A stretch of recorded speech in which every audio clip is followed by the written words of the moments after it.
গত ক্লাসে আমরা যে আলোচনা করেছিলাম, মানে আমাদের বেসিক গত ক্লাস যেটা ছিল,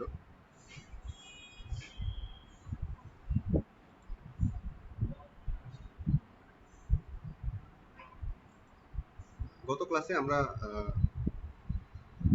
কিভাবে টাইপিং করে টাইপিং স্পিড বাড়ানো যায়, টাইপিং স্ট্যান্ডার্ড ফরম্যাট বিষয় নিয়ে আলোচনা করেছিলাম। আজকে আমরা যে বিষয়গুলো দেখবো সেটা হলো যে আমরা একটা লেখাকে কিভাবে বিভিন্ন ধরনের ফরম্যাটিং করতে পারি, স্টাইলিং করতে পারি এবং বিভিন্নভাবে সেটাকে আমাদের প্রয়োজন অনুসারে সেটা কাস্টমাইজ করতে পারি। ঠিক আছে? ধরেন আমি যদি এখানে কোনো কিছু লেখা যুক্ত করি,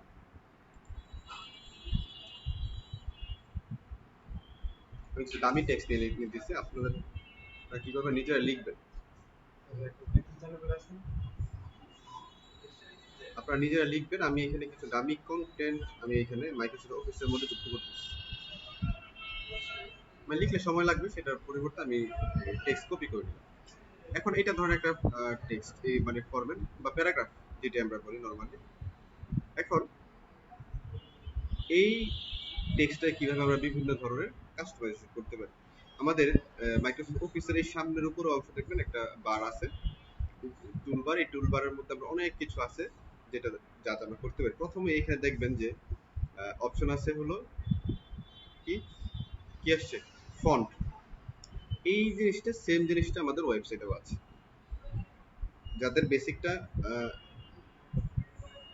ক্লাস নেওয়ার আরেকটা মূল উদ্দেশ্য হলো যে মানে আপনাদের কম্পেয়ার বা তুলনাটা মানে জেনে জেনে নেওয়া যে আসলে আমরা যে কাজ করি সেগুলো আসলে মাইক্রোসফট অফিসের অনেক ফাংশনগুলো বা অনেক ব্যবহারগুলো আমাদের ওয়েবসাইটের মধ্যে করতে হবে। কারণ ওয়েবসাইটের মধ্যে কিন্তু টেক্সটও থাকে, পাশাপাশি ইমেজও থাকে, ভিডিও থাকে, বিভিন্ন ধরনের কন্টেন্ট থাকে। তো যেখানে টেক্সট আছে, ওয়ার্ডের মধ্যে যেখানে টেক্সট থাকবে ওইখানেই, যেখানে টেক্সট থাকবে ওইখানেই কি হবে, আজকে আমরা যে ক্লাসের আলোচনাগুলো করব এই ফরম্যাটের কাজগুলো আমাদের করতে হবে, তবে সে নামটা শুধু ভিন্ন হবে। ঠিক আছে? যেমন এইখানে আমরা যেখানে ক্লিক করি, এটা এখানে আসলে নামটা কি, ফন্ট। কিন্তু এটার ওয়েবসাইটে কি এটার নাম হয়েছে ফন্ট ফ্যামিলি। কি, ফন্ট ফ্যামিলি। কোন পরিবারের অন্তর্ভুক্ত এই লেখার স্টাইলটা? আমরা অনেক সময় দেখি যে ইটালিক আছে, তারপরে বোল্ড সিস্টেম আছে, মানে বাঁকা আছে, টানা হাতের লেখা আছে, বিভিন্ন ধরনের লেখার স্টাইল আছে না? এরকমই কিছু যে আমরা যদি এখানে আমাদের এই লেখার স্টাইলটাকে বা এই ফ্যামিলির ফন্টের স্টাইলটাকে চেঞ্জ করতে চাই, ক্লিক করে এখান থেকে যে ফরম্যাটে দিব বা লেখার স্টাইল তেমন হয়ে যাবে। তার মানে সে তার আকৃতি পরিবর্তন করতে চায়। যেমন মনে করেন যে আমাদের ভারতীয় উপমহাদেশে যেসব মানুষের বৈশিষ্ট্য একরকমের, তারপর আফ্রিকার মানুষের বৈশিষ্ট্য একরকমের, মধ্যপ্রাচ্যে যারা বসবাস করে তাদের বৈশিষ্ট্য, চাইনিজ মানুষের বৈশিষ্ট্য একরকমের। ঠিক না? তার মানে কি, মানে জাতিগত কি আছে, কিছু পার্থক্য আছে। এটাকে বলা হয় ফন্ট ফ্যামিলি। কোন জাতির অন্তর্ভুক্ত এই ফন্টগুলা, ঠিক আছে, সে অনুযায়ী সে তার আকৃতি কি হবে, চেঞ্জ হবে। ঠিক আছে? আচ্ছা, এখানে অনেক ধরনের কি আছে, ফন্ট স্টাইল আছে। আপনাদের কাজ হলো সেগুলো কি করা, দেখা, নিজে নিজে অ্যাপ্লাই করে দেখা যে কোনটার স্টাইলটা কেমন আসে, কোনটার স্টাইলটা, কোনটার ধরনটা কেমন। আমাদের ফন্টের ধরেন লেখাগুলো ছোট আছে, কিন্তু ফন্টের সাইজটাকে একটু বাড়াইতে চাই, এই যে আমাদের পাশে দেখেন এখানে একটা অপশন আছে, নাম হলো ফন্ট সাইজ। নাম কি, ফন্ট সাইজ। আমি এখান থেকে ক্লিক করলে এখান থেকে ফন্ট সাইজ আমি এখান থেকে বাড়াইতে পারবো। তখন আমি যদি আবার ফন্টের ফ্যামিলি চেঞ্জ করতে চাই বা স্টাইল চেঞ্জ করতে চাই, এরকম হয়ে যাবে, এরকম দিলে এরকম হবে। তার মানে কি, আমি ভিন্ন ভিন্ন ভাবে আমি আমার ফন্টের স্টাইলটা পরিবর্তন করতে পারি, পাশাপাশি ফন্টের সাইজ ছোট বড় করতে পারি। আমি আজকে যে আলোচনাটা করতেছি এটা ঠিক আমাদের প্রথম ক্লাস অথবা সেকেন্ড ক্লাসের মধ্যে ওয়েবসাইট ডেভেলপমেন্টের মধ্যে আমরা আবার আলোচনা করব, সেম জিনিসই। সুতরাং মাথার মধ্যে রাখেন বিষয়টা, তখন আপনার জন্য বিষয়টা সহজ হবে। বুঝতে পেরেছেন? এই আলোচনাটা আমি আবার করবো, কিন্তু সেটা ওয়েবসাইটের মধ্যে যায়। সে শুধু নামটা কিছুটা পার্থক্য, যেমন এখানে আছে কি ফন্ট, সেখানে হবে ফন্ট ফ্যামিলি। এখানে কি আছে সাইজ, এখানে হবে ফন্ট সাইজ। ঠিক আছে? এরকম কিছু একটা।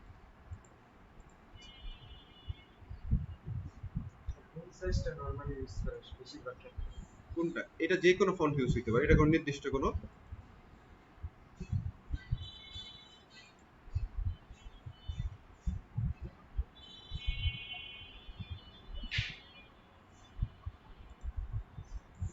এটা নির্দিষ্ট কোনো সূত্র নাই যে তুমি যে কোনো চাইলে তোমার পছন্দ অনুসারে তোমার পছন্দের উপর ডিপেন্ড করবে।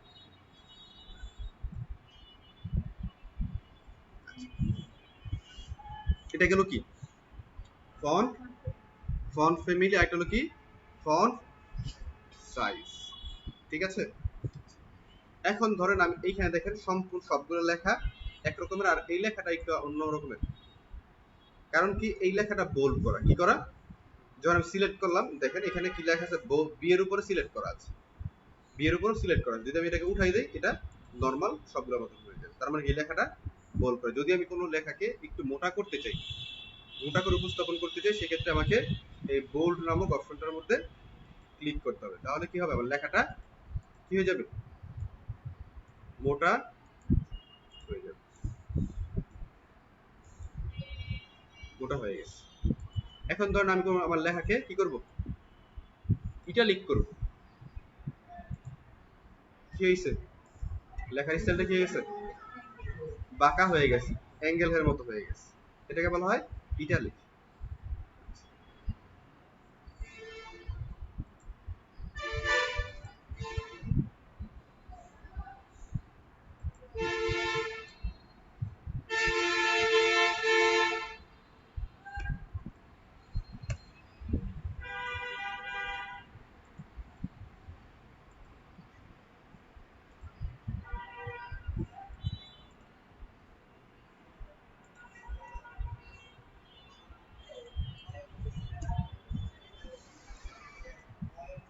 অথবা আপনি এখানে বি এ চাপটা করতে পারেন, অথবা control plus B, sorry control B, control B দিলে সেটা কি হয়ে যাবে, বোল্ড হয়ে যাবে। আর বোল্ড থাকলে সেটা আনবোল্ড হয়ে যাবে। অথবা আপনি এখান থেকে সিলেক্ট করে আপনি এখানে বি এ চাপ দিবেন, তাহলে এই লেখা ডিস্টার্ব করতেছে,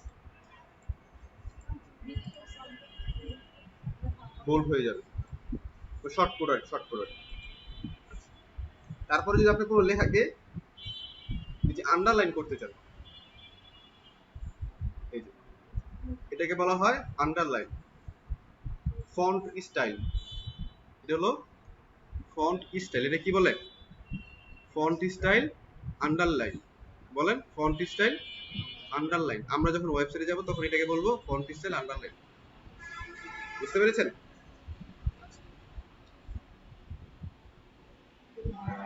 কারণ চলে গেছে।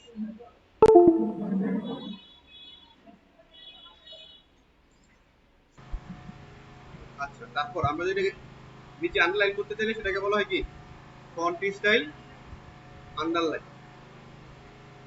এখন যদি মনে করেন যে আমার এই লেখার নিচে দিক দিয়ে আমি লাইন না দিয়ে আমি মাঝখান দিয়ে লাইনটা দিই, অনেক সময় আমরা যখন লিখি পরীক্ষা হলের মধ্যে দেখবেন কি করতে হয়, ভুল হলে সেটা মাঝখান দিয়ে লাইনটা কেটে দেই না, তখন এরকম যে লাইন মাঝখান দিয়ে কাটা হয় সেটাকে বলা হয় line through. Line through, line through. এখানে কি আছে, স্ট্রাইক থ্রো। কিন্তু আমরা যখন এটা এই ওয়েবসাইটে গিয়ে এই কাজটা করবো তখন এটা হয়ে যাবে লাইন থ্রো। বুঝতে পেরেছেন? এখানে নিচে আন্ডারলাইন আছে, সেটা হলো হয় আন্ডারলাইন, মাঝখানে লাইন থ্রো অথবা স্ট্রাইক থ্রো। এখন যদি আপনি পুরো লেখাকে একটু ছোট করতে চান, সূত্র দেখছেন না, হ্যাঁ, H2O। এখন ধরেন আমি 2 কে ছোট বানাইলো, এটা কি হয়ে গেল, এটাকে বলা হয় সাবস্ক্রিপ্ট। কি, সাবস্ক্রিপ্ট। আর যদি আবার আমরা এটাকে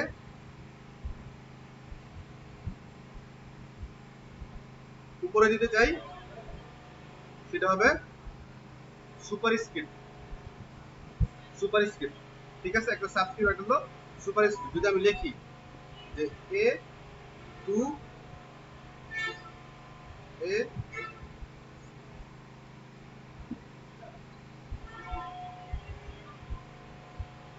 টু প্লাস বি টু, নাকি, এখন এ স্কোয়ার প্লাস বি স্কোয়ার, যদি সূত্র মতো আমরা লিখতে চাই তাহলে সেক্ষেত্রে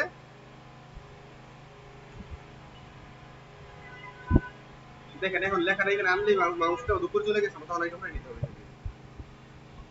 ইকুয়াল টু সূত্র দিতে হবে এটা, এস কে প্লাস বি সূত্র কি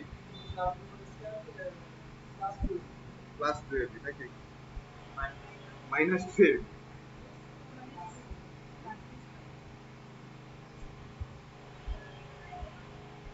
যাক, আপনি যদি এরকম লিখেন সাবস্ক্রিপ্ট এবং এটা হলো সাবস্ক্রিপ্ট, এটা হলো সুপারস্ক্রিপ্ট, এই কাজগুলো আমাদের ওয়েবসাইটে করতে হয়।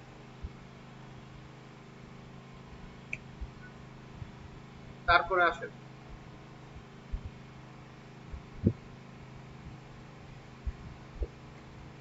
ধরেন আপনার লেখাটাকে আপনি অনেক সময় দেখবেন যে লেখার সাইডে আরেকটা বর্ডারের কালার চলে আসে।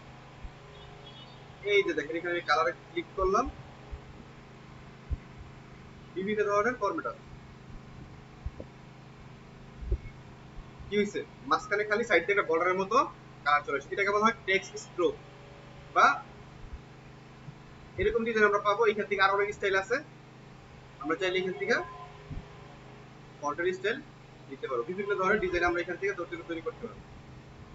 আচ্ছা, এখন যদি আপনি এটাকে লেখার নিচে ব্যাকগ্রাউন্ড কালার দিতে চান বা লেখাটাকে হাইলাইট করতে চান, তখন আপনাকে এখানে যে কাজ করতে হবে টেক্সট হাইলাইট। এটা কি নাম, কি টেক্সট হাইলাইট। ক্লিক করলে লেখার নিচে কি হয়ে যাবে, কালার চলে আসবে।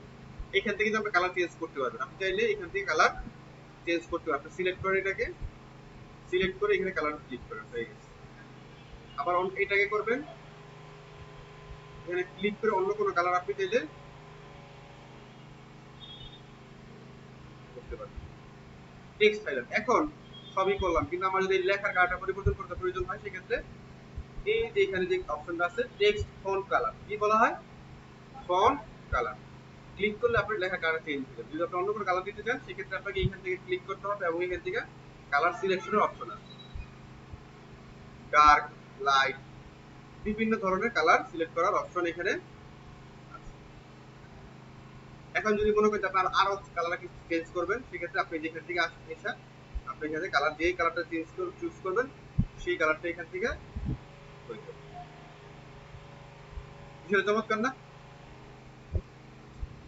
এখন আসলে আরেকটা বিষয়, সেটা হলো যদি আপনি আপনার এই সাইজটাকে বড় করতে চান, এই যে এখান থেকে ইনক্রিজ ফন্ট সাইজ, আপনি এখানে ক্লিক করলেও কি হবে, আস্তে আস্তে বড় হবে।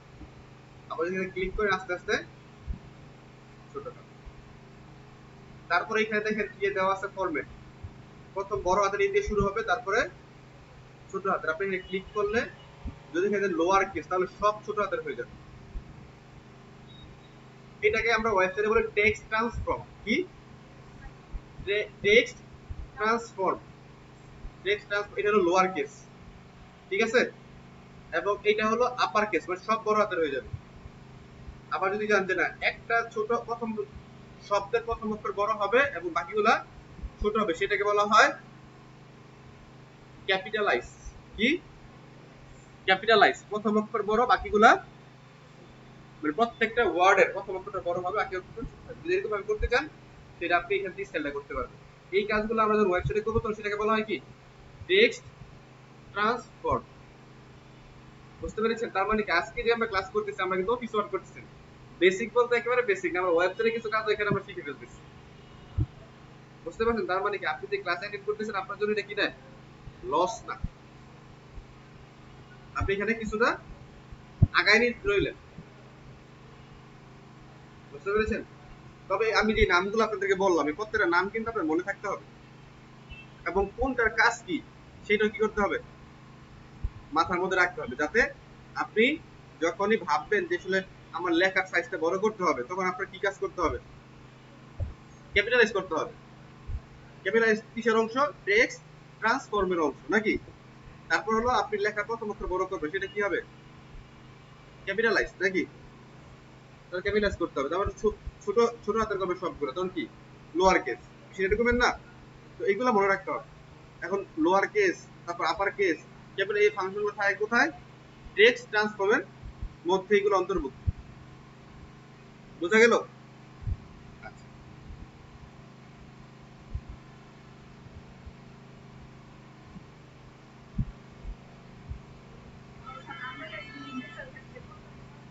যদি মুছতে চান এখানে সিলেক্ট করবেন, সিলেক্ট করে আবার এই ইউতে ক্লিক করবেন, কি হয়ে যাবে, মুছে যাবে। মানে যেই স্টাইলটি আপনি দিয়েছেন সেটা যদি চেঞ্জ করতে চান জাস্ট সেটা সিলেক্ট করবেন, ধরুন আপনি যে ইটালিক করা আছে ইটালিক ক্লিক করবেন, আই সিলেক্ট করেন, উঠাই দেন, নরমাল হয়ে গেছে।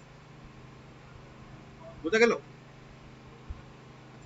তাহলে আমরা শিখলাম কি, font family, font size, bold, italic, underline, line through অথবা স্ট্রাইক থ্রো, সাবস্ক্রিপ্ট, তারপর সুপারস্ক্রিপ্ট, এটা কি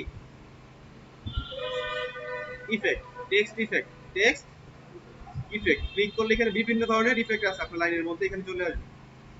যেমন আমি এটা সিলেক্ট করে আমি আবার দেখাইতেছি, এখানে ক্লিক করে ধরুন আমি স্টাইলটা দিব, এরকম চলে আসছে, এটা এরকম আসবে, এরকম আসবে, বিভিন্ন ধরনের আসবে। ধরুন আপনি আউটলাইন শ্যাডো দিবেন, এখানে শ্যাডো দিতে পারবেন, যে লেখার মধ্যে কি হবে, ছায়া পড়বে,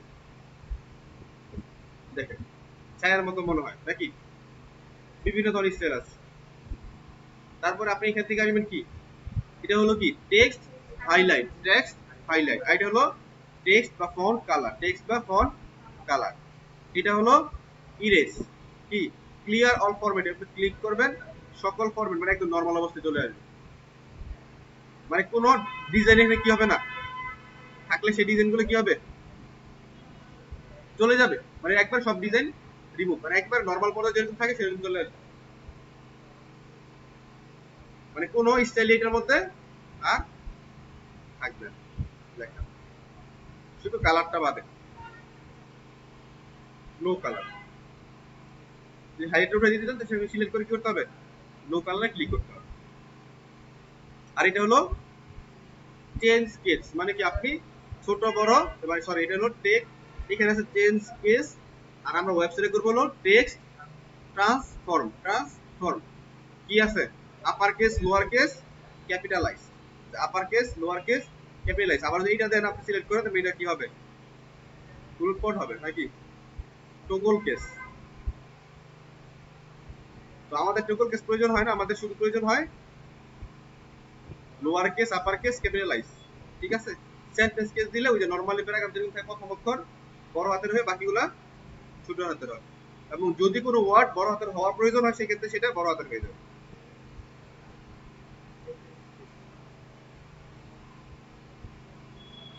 তো আমরা এই ড্যাশবোর্ডের সাথে আজকে পরিচিত হয়ে গেলাম, ঠিক আছে। আগামী ক্লাসে আমরা এতটুকু আলোচনা করব, তাহলে আমাদের মাইক্রোসফট অফিস মোটামুটি শেষ, বুঝতে পেরেছেন। মুখস্থ না, এগুলো হলো আপনার প্র্যাকটিসের বিষয়। এখন আপনি যখন আমি যে দেখাইলাম, ধর আমি দেখাইলাম 20 মিনিট, এখন আপনাকে এটা 2 ঘন্টা সময় দিয়ে প্র্যাকটিস করতে হবে। কেন আমার সময় কম লাগছে, আমি তো পারি, আপনি পারেন না, আপনাকে কি করতে হবে, আমি যে দেখাইলাম ধরেন এখানে কতগুলো ফন্ট আছে, আপনি কি করবেন ফন্টগুলা দেখবেন, আপনার কাছে যেটা ভালো মনে হয় যে আমি এই ফন্টটা দেখে কেমন লাগে, এখানে স্টাইল আছেই, আপনি বিভিন্ন ধরনের ফরম্যাট গুলো কি করবেন দেখবেন, স্টাইলগুলো মাথায় রাখবেন, যে ভবিষ্যতে যখন আপনি ওয়েবসাইটে যখন কাজ করবেন তখন আপনি এই স্টাইলটা ধরেন এই ধরনের মাথা মধ্যে স্টাইল আছে, এরকম একটা স্টাইল আছে, তারপর আপনার মনে হইতে পারে এই স্টাইলটা তো আমার এর মধ্যে কি আছে, ফন্টের যে লাইব্রেরি আছে ওইখানে এই স্টাইলটা আছে, তাকে খুঁজে বের করতে হবে।